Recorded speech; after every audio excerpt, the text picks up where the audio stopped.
पीछे से भारी बारिश और बिजली की गर्जना की आवाज। एक छोटा सा गांव जो घने जंगलों के बीच बसा है। गांव की तंग और कीचड़ भरी सड़क बारिश से भरी हुई है। दूर दूर तक धुंध में टिमटिमाते मटमैले लालटेन की हल्की रोशनी नजर आती है। बारिश की बूंदें हर चीज को घेर लेती हैं। जंगल के बीच छिपा एक गांव जहां बारिश कभी थमती नहीं। पर आज रात की बारिश सिर्फ पानी नहीं बल्कि अपने साथ कुछ और लेकर आई है, डर। चार दोस्त रमेश, सीता, मोहन और अंजलि एक मंद रोशनी वाले घर में एक साथ बैठे हैं। बाहर हवा जोर से चल रही है और बारिश छत पर तेजी से गिर रही है। रमेश खिड़की के बाहर देखते हुए, आज बारिश कुछ ज्यादा ही तेज है, हमें पहले ही निकल जाना चाहिए था।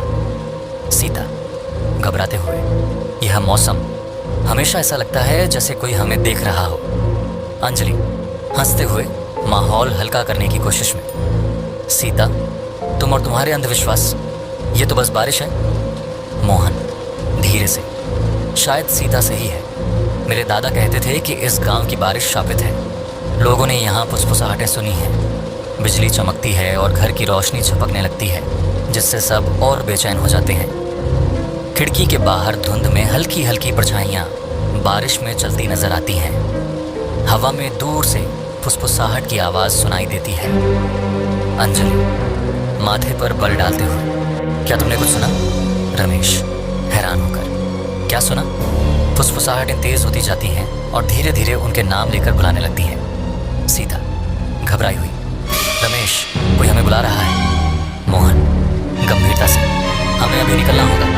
गांव के बुजुर्ग कहते थे कि जब बारिश फुसफुसाए तब कभी यहाँ नहीं रुकना चाहिए। समूह जल्दी से अपने सामान उठाते हैं और जाने की तैयारी करते हैं।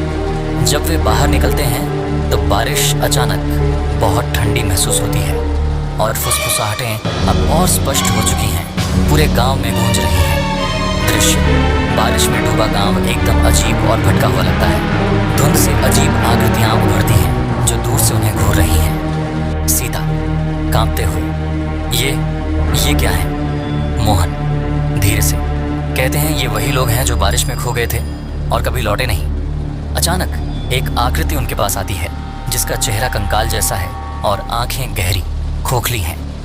अंजलि चिल्लाती हुई, भागो! समूह बारिश में दौड़ता है। फुसफुसाहटें अब बहुत जोर से उनके पीछे आती हैं। भूतिया आकृतियां उनका पीछा कर रही हैं।